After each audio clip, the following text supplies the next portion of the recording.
Anyone who tells you vaccines are safe and effective is lying.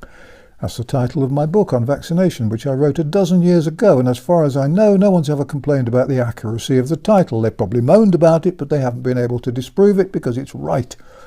And of course, no vaccine in history, or indeed no drug in history, has been as dangerous as the COVID-19 jab. No prescription product you can think of has caused as much death, pain and misery.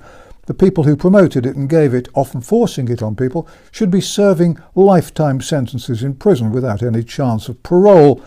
In America, the COVID jab has become part of an irresponsible and unscientific vaccination program. Parents who allow their children to be jabbed should have their children removed from their care. Why the hell do they allow people to jab dangerous drugs into their kids without at least asking them what they're doing, why they're doing it, and what evidence they have that it might be doing more harm than good? They only invented COVID-19 because they decided the flu wasn't frightening enough, though actually the official statistics show that some years the original flu kills more people than the newly marketed, rebranded flu has killed. And yet the useless and toxic COVID jab has become part of the routine, untested vaccination program used on small children, and the authorities are killing infants and toddlers faster than ever. Have you noticed how they've been targeting individuals at the two extremes of life? The very old and the very young, expensive to look after and easy to get rid of. The COVID jab bugs up the immune system so that the body can't respond to other infections, and it's an mRNA jab which I believe affects the DNA and can lead to gene mutations and cancer. There's already evidence about the cancer, of course. I've dealt with that before. So despite all the evidence, insane, money-grubbing doctors are giving the stuff to toddlers, patients in hospitals, school kids and pilots. You can't enter America unless you're stupid enough to have agreed to be given an injection that will probably kill you. I sometimes think that Djokovic must be the only sane tennis player in the world. Those who have the COVID jab voluntarily are committing suicide. Those who are having it involuntarily are being murdered. Now in the US of A, they want the COVID jab to be given annually. Pediatricians in the United States are told to give 5 vaccines at once, using both arms and both legs of the children they're vaccinating. Under 5s are being given a 4th COVID jab. Kids under 5 now get 42 vaccinations. It may be more by now. It's mass murder. What do they think causes sudden infant death syndrome? No one's ever tested to see if it's safe to give all those injections to a growing child. Look at the sole of your shoe and you'll find all the scientific evidence proving that it's safe to give healthy children all these drugs. Meanwhile, sudden deaths are commoner than ever. Asthma and COPD are rising dramatically, and they're blaming air pollution or wearing the wrong size shoes or not eating enough broccoli. Sports stars and entertainers are dropping dead so fast it's becoming fashionable. Over 130 Canadian doctors died after being jabbed. In America, the VAERS results published officially show that there have been 34,725 cases where the patient died after a COVID jab. It'll be more than that by now, of course. And remember, only about 1% of vaccine side effects are reported. So far in the United States, 121 children under the age of 16 have died after being jabbed. Those are figures which would make any serial killer drool with envy. And before any stupid pro-vaxxer complains that the VAERS results are unreliable, let me remind you that there's a disclaimer on the VAERS site saying that giving false information can lead to a fine and imprisonment. And if you look at the reports, it's obvious that most were written by despairing doctors. It's a kill shot, there can be no doubt, but the pro-vaxxers, supported by the media, constantly refuse to debate vaccination because they know they're wrong and they'd lose any debate. The World Health Organization declared that anti-vaxxers are among the top threats to global health, a statement which should go straight to the top 10 really stupid remarks made in the 21st century. I've experienced censorship for decades because I've constantly told the truth about vaccines and vaccination.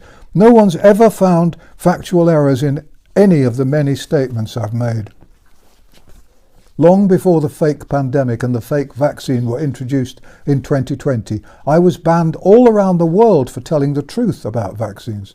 So, for example, the following paragraph appeared in 2011 in my book, Anyone Who Tells You Vaccines Are Safe and Effective Is Lying, Here's the Proof.